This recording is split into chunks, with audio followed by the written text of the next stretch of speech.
Vinayaka missions Kirupananda Variyar engineering college Salem campus 2026-27 கல்வியாண்டிற்கான admission நடைபெறுகிறது. தற்போது நம்முடைய இணைப்பில் பத்திரிகையாளர் சுவாமிநாதன் இணைந்திருக்கிறார். சார் வணக்கம். வணக்கம். ஏற்கனவே சுகாதாரத்துறை அமைச்சராக இருந்தவர், விராலிமலை தொகுதியில் தொடர்ச்சியாக வென்றவரும் கூட, அதிமுகவின் முக்கிய முகங்களில் ஒருவராக கருதப்பட்ட சி விஜயபாஸ்கர் தற்போது தன்னுடைய சட்டமன்ற உறுப்பினர் பதவியை ராஜினாமா செய்திருக்கிறார். 2 கேள்வி. தனிப்பட்ட முறையில் இவருடைய இந்த ராஜினாமா எத்தகைய தாக்கத்தை ஏற்படுத்தும்? ஏற்கனவே 4 பேர் ராஜினாமா செய்த நிலையில இவரோடு சேர்த்து 5 எனும்போது அது எம்மாதிரியான தாக்கத்தை ஏற்படுத்தக்கூடும்? இல்ல, நிச்சயமா இது அதிமுகவிற்கு பெரிய பாதிப்பு. முதல்ல ஒவ்வொரு வாரமும் சனிக்கிழமை தாவேகாவில் அதிமுகவின் நிர்வாகிகள் இணைந்து வர நேரத்துல விஜயபாஸ்கர் போன்றவர்கள் மிக முக்கியமான தலைகர்த்தர்கள். ரொம்ப சாதாரணமாக அவருடைய வெற்றியை கடந்து விட முடியாது. இவ்வளவு பெரிய விஜய அலை வீச்சிய நேரத்திலும் அவர் 60,000 வாக்களுக்கு மேல வித்தியாசத்துல ஜெயிக்கிறார் விராலிமலையில. நீங்க சற்றேறக்குறைய புதுக்கோட்டை மாவட்டத்தினுடைய அடையாளங்கள்ல ஒன்று அவர். நீங்க எடப்பாடி பழனிசாமி அவருடைய ஆட்சி காலம் அப்படின்னு நம்ம கடந்த காலத்தை புரட்டி பார்த்தோம்னா, அந்த எடப்பாடி பழனிசாமி அவருடைய ஆட்சி காலம் கொஞ்சம் சவாலான காலமும் கூட. கோவிட்டோட முதலலை வீச்சியது. நமக்கு அப்பெல்லாம் கொரோனா என்ன, அது என்ன வகையான தாக்கத்தை ஏற்படுத்த போது எதுவுமே தெரியாத நேரத்துல எடப்பாடி பழனிசாமியுடைய ஆட்சி இருந்தது. அந்த நேரத்தில் சுகாதாரத்துறை அமைச்சராக இருந்தவர் விஜயபாஸ்கர், மருத்துவரும் கூட என்பதனால அவர் அந்த நேரத்தில் அந்த வெற்றிக்கு எந்த அளவுக்கு எடப்பாடி பழனிசாமி அவர்களுக்கு பங்களிப்பு இருக்கிறதோ கோவிட்டை ஹேண்டில் பண்ணதுல, அதற்கு இணையான பங்களிப்பு என்பது விஜயபாஸ்கர் அவர்களுக்கும் உண்டு. அப்ப அந்த சுகாதாரத்துறையில பல்வேறு விஷயங்களை அவர் செய்திருந்தார். கிட்டத்தட்ட நீங்க கேட்டதை மாதிரி ஏற்கனவே 4 பேர் ராஜினாமா, அதனோடு சேர்ந்து இவர் விஜயபாஸ்கர் என்பது இன்னும் ஒரு பெரிய தாக்கத்தை கட்சிக்குள்ள இந்த வட்டத்துல ஏற்படுத்தும். பட் விஜயபாஸ்கர் அவர்களோடு சில சமரசங்களை செய்திருக்கலாம் அதிமுக. நீங்க தொடர்ச்சியாக புதிய மாவட்ட செயலாளர்கள் நியமித்தார்கள். நீங்க அந்த இடம் என்னன்னா, அதிமுகவுடைய தவறு என்னன்னா, மாவட்ட பொறுப்பாளர்கள் நியமித்திருக்கலாம். அப்ப மீண்டும் இவர்கள் ஏதோ ஒரு சமரசத்திற்கு வந்தா பொறுப்பாளர்களை மாற்ற முடியும், மீண்டும் இவர்களுக்கு மாவட்ட செயலாளர் பதவிகளை வழங்கி இருக்க முடியும். ஆனா புதிய பொறுப்பாளர்களை நியமிக்காம நேரடியாகவே மாவட்ட செயலாளர்களாக நியமிக்கிற பொழுது கட்சியில் இவர்கள் சீனியர்களாக இருந்தவர்கள். அப்ப அவர்களுக்குள்ள அது ஒரு வகையான தாக்கத்தை ஏற்படுத்துவதால் அவர்கள் இடம் பெறாங்க. இன்னொன்று சி வி சண்முகம் அவர்கள் போன்றவர்கள் நேற்று முன்தினம் எல்லாம் எதிர்கருத்துக்களை பேசுகிறார்கள். சோ அப்ப அந்த எண்ணிக்கையும் 5 என்பது அதிமுகவுக்கு பெரிய பலவீனம். ஏன்னா நீங்க இன்னைக்கு சட்டமன்றத்துல திமுக இல்லாத ஒரு ஆட்சி வந்து விட்டது. அந்த எண்ணிக்கையை 107 பேர் உள்ள இருக்க போறாங்க. திமுக 59 பேர் இருக்காங்க. இதுவரை இல்லாத அளவிற்கு எதிர்கட்சி வரிசையில கூட அதிமுக இல்ல. அப்ப அந்த நேரத்துல நன்கு பேசக்கூடியவர்கள், சபையில சுகாதாரத்துறை சார்ந்த வினாக்கள் வருகிற பொழுது, கேள்விகள் வருகிற பொழுது ரொம்ப ஆணித்தரமான கருத்துக்களை எடுத்து வைப்பவர். இது தனிப்பட்ட வகையில் அதிமுக என்கிற அந்த இயக்கத்திற்கும் பாதிப்பு, சட்டமன்றத்தில் அதனுடைய குரலாக ஒலிக்கிற ஒரு முக்கியமான நபரை இழந்திருக்கிறதும் பாதிப்பு. அந்த புதுக்கோட்டை மாவட்டத்தில் அவர் மட்டும்தான் வென்றவர், நம்ம அதையும் பார்க்க வேண்டி இருக்கிறது. அது ஒரு மாவட்டத்திலேயே ஒரு பிரதிநிதித்துவம் என்பதும் ஒரு கேள்விக்குறியாக இன்னைக்கு மாறி இருக்கு. இது எல்லாம் அதிமுகவுக்கான ஒரு இழப்பு அப்படின்னு தான் நான் புரிஞ்சுக்கிறேன். சரி, தொடர்ச்சியாக சட்டமன்ற உறுப்பினர்களின் ராஜினாமா, அவர்கள் சென்று தாவேகாவில் இணைவது என்ற முடிவுகள் எல்லாம் பார்த்துக்கிட்டு இருக்கோம். இவரை பொறுத்த மட்டில் என்ன முடிவு எடுப்பதற்கான வாய்ப்பு இருப்பதா நீங்க கணிக்கிறீங்க? இல்ல, விஜயபாஸ்கர் அவர்களை பொறுத்தவரை திமுக பக்கம் நகர்வதற்கான ஒரு வாய்ப்பு இருக்குன்னு தான் நான் பாக்குறேன். அவருக்கு 2 வாய்ப்புகள் இருக்கிறது, ஒன்று திமுக, இன்னொன்று தாவேகா. பட் அவருடைய விருப்பம் என்பது கொஞ்சம் திமுக பக்கம் கொஞ்சம் கூடுதலாக வாய்ப்பு இருக்கலாம் என்று எனக்கு தோன்றுகிறது. ஏனென்றால் அவர் இளைஞர்களோடு அரசியல் செய்ய வேண்டியிருக்கு தாவேகாவுல பக்கம் நகர்ந்தால். ஆனா அதை விட முக்கியம் என்னன்னா, கடந்த வாரத்தில் கூட ஒரு அதிமுகவுடைய முன்னாள் சட்டமன்ற உறுப்பினர் தாவேகாவில் இணைகிறார். இணைந்த ஒரு வாரத்திற்குள் அவர் மீண்டும் என்ன முடிவெடுக்கிறார்னா, அரசியலை விட்டு ஒதுங்குகிறேன்கிறார். இங்கிருந்து சென்ற முன்னாள் அமைச்சர்கள் அவர்கள் கூட விஜய் அவர்களோடு சேர்ந்து கட்சியில் இணைய முடியவில்லை. அவர்கள் கூட 2ஆம் கட்ட தலைவர்கள் புச்சி ஆனந்த் அவர்களாக இருக்கலாம், ஆதவர்ஜனாக இருக்கலாம், அவர்கள் முன்னிலையில் தான் இணைகிறார்கள்.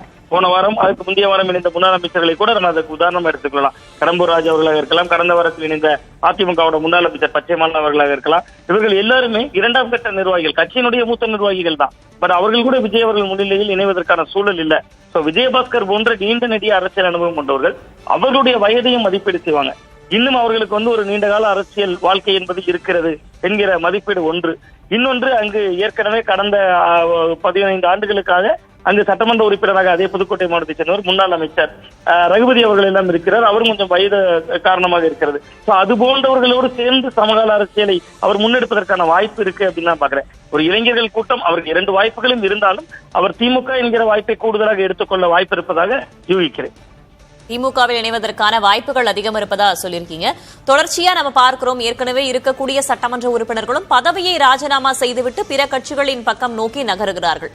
என்ன செய்ய வேண்டும் அதிமுக? ஒரு பக்கம் தாவேக அரசை எதிர்த்து விமர்சனங்களை முன்வைத்துக் கொண்டிருக்கும் நேரத்தில் தன்னுடைய கட்சி கட்டமைப்பு, தன்னுடைய கட்சி சட்டமன்ற உறுப்பினர்களை தொடர்ச்சியாக இழந்து வருகிறதே அதிமுக. என்ன செய்ய வேண்டும் நினைக்கிறீங்க? அதிமுகவை பொறுத்தவரை தாவேக எதிர்ப்பு என்பது இரண்டாவது பட்சம் தான். திமுக எதிர்ப்போ தாவேக எதிர்ப்போ இரண்டாவது பட்சம் தான்.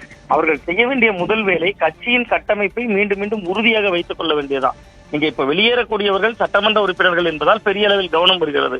ஆனா கடைக்கோடி வரையிலும் சாதாரண ஒன்றிய செயலாளர்கள், ஊராட்சி செயலாளர்கள், கிளைக்கழக நிர்வாகிகள், மாவட்ட அணி செயலாளர்கள் இப்படின்னு பல பேரும் இடம்பெயர்ந்து கொண்டேதான் இருக்கிறாங்க.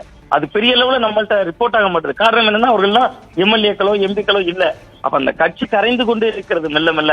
அப்ப அதிமுகவினுடைய இப்ப தொடர்ந்து பாத்தீங்கன்னா அறிக்கைகள் வாயிலாக இந்த போர்வால் அவர்களுடைய அதிகாரப்பூர்வ பத்திரிகையா இருக்கலாம், எல்லாத்துலயும் பொய்க்கால் குதிரை அரசுங்கிறாங்க. இந்த அரசை விமர்சிப்பதை நீங்க அரசை விமர்சிப்பதை இரண்டாவது பட்சம், திமுக தான் நீங்கள் எதிரிங்கிறார் இந்த நேரத்திலும் அண்ணா திராவிட முன்னேற்ற கழகம்.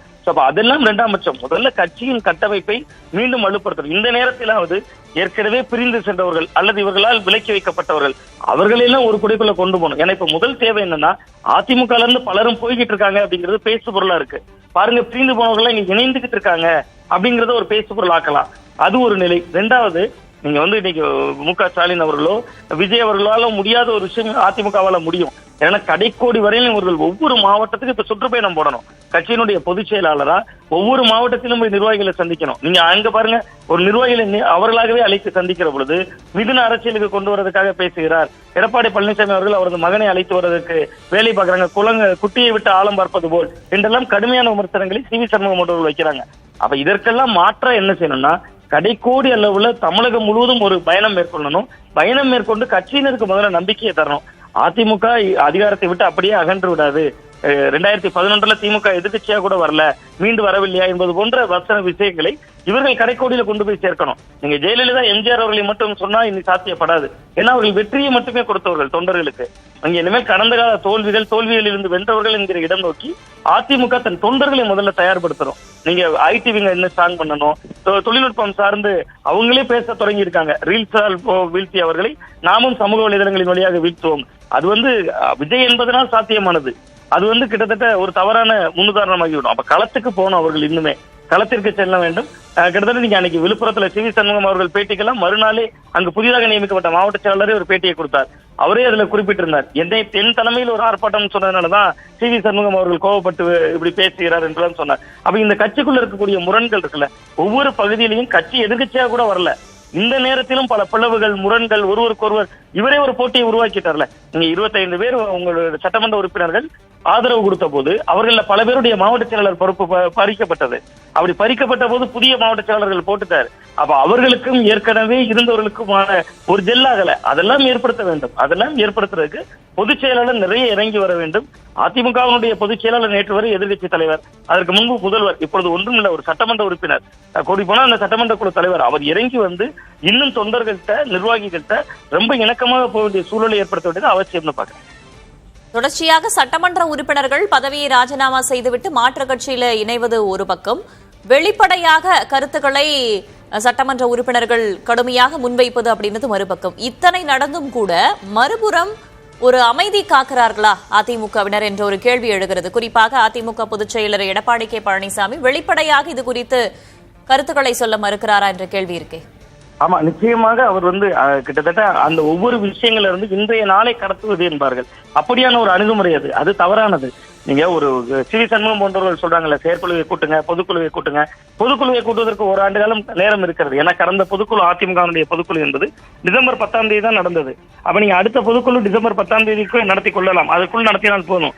செயற்குழு ஆண்டுக்கு 2 முறை கூடணும். அதையாவது கூட்டுங்கிறாங்க. நீங்க அதையெல்லாம் கூட்ட வேண்டாம். நீங்க உள்வட்டத்திலே தொடர்ச்சியாக அதை கூட்ட வேண்டும் என்பது ஜனநாயக மரபு. பட் அதை விட முக்கியமாக உள்வட்டத்துல இதை கருத்தியலா, இதை பேசணும், இதை முன்னெடுக்கணும், இதை கொண்டு போகணும். அது இல்லாமல் ஒரு கனத்த மௌனம் என்பது அந்த கட்சி இன்னும் கரைத்துக் கொண்டேதான் இருக்கும். பொதுச் செயலாளர் அவர்கள் மௌனம் கலையணும். அவர் தான் அந்த கட்சியினுடைய பொதுச் செயலாளர் எடப்பாடி பழனிசாமி அவர்கள் தான் இதுவும் அதிகமா அந்த நிர்வாகிகள் தொண்டர்கள் இடையில முதல்ல அவருக்கு இருக்கக்கூடிய அந்த பிணக்குகள், அவருக்கும் மற்றவர்களுக்கும் இருக்கக்கூடிய அந்த பிணக்குகளையும் அவர் களையணும். அதுக்கு மனமிட்டு பேசணும். இங்க தேர்தலுக்கு முன்புல இருந்தே அவர்கள் சொல்லி வந்த விஷயம் தான், கூட்டணி தொடர்பாக ஒவ்வொரு விஷயத்திலும் அவர்கள் பேசியதான் இப்பொழுதும் திரும்பி சொல்றாங்க. சோ அதையெல்லாம் எடப்பாடி பழனிசாமி அவர்களுக்கு பெரிய பொறுப்பு இருக்கு அப்படிதான் பாக்குறேன். அதுபோன்று பிரிந்து சென்றவர்கள், விலக்கி வைக்கப்பட்டவர்கள், அவர்களை எல்லாம் மீண்டும் அணைத்துக் கொள்வதன் மூலமாக, இணைத்துக் கொள்வதன் மூலமா இந்த எதிர்மறை கருத்துக்கள், எதிர்மறை பேச்சுகள், வாதங்களை கொஞ்சம் இடைக்காலமா தள்ளி போட முடியும் அல்லது தவிர்க்க முடியும் அப்படின்னு பாக்குறேன். அவர் திமுகவை நோக்கி நகர்வதற்கான வாய்ப்புகள் தான் இருக்குன்னு சொல்லியிருந்தீங்க திரு சுவாமிநாதன். ஆனா முன்னதாக அரசுக்கு ஆதரவாக அந்த நம்பிக்கை வாக்கெடுக்கப்போ அரசுக்கு ஆதரவாக தானே அவர் தன்னுடைய கருத்தை பதிவு செஞ்சிருந்தாரு. எனில் அவர் திமுகவை நோக்கி தான் நகர்வார் அப்படின்றத எதன் அடிப்படையில சொல்றீங்க? இல்ல, அவர் அரசுக்கு ஆதரவாக வாக்களித்திருந்தார். ஒருவேளை அவர் தாவேகா பக்கம்தான் நகர்வதாக இருந்திருந்தால் அந்த 4 எம்எல்ஏக்கள் ராஜினாமா செய்த சூழலின் போதே இவரும் செய்திருக்க கூடும். கிட்டத்தட்ட அவர் இவ்வளவு தாமதம், அவர் ஊருக்கு வந்தார், கருத்து கேட்டார். அது ரொம்ப முக்கியமானது. அவருக்கு வாக்களித்தவர்கள், பொதுமக்கள், தொண்டர்கள் அனைவரையும் அழைத்து அவர் கருத்துக்களையும் கேட்டிருந்தார். சபை ஏற்கனவே இன்னொரு விவகாரம் போய்கிட்டு இருக்குல்ல. நீங்க இந்த 4 பேர் ராஜினாமாவை அவர் ஏற்றுக்கொண்டதே, சபாநாயகர் ஏற்றுக்கொண்டதே அதிமுக நீதிமன்றத்துல போய் முறையிடுறாங்க. அப்ப கிட்டத்தட்ட அது மாதிரி பல சிக்கல்கள் இருக்கு. அவை இவர்களுக்கு ஆதரவு கொடுத்தவர், இவர்களுக்கு ஆதரவாக வாக்களித்தவர், அது அந்த அரசியல் சூழலால் வாக்களித்தேன், நான் அந்த கட்சியில இணைந்தார்கள் மீண்டும் அப்படின்னு சொன்னா அது இன்னொரு சட்ட சிக்கலை தானே உருவாக்கும். அப்ப அவருக்கு இன்னொரு வாய்ப்பு இருக்கிற பொழுது அந்த வாய்ப்பையும் அவர் பயன்படுத்தக்கூடும் என்பதாக இருக்கிறேன். Vinayaka missions Kirupananda Variyar engineering college Salem campus 2026-27 கல்வியாண்டிற்கான அட்மிஷன் நடைபெறுகிறது.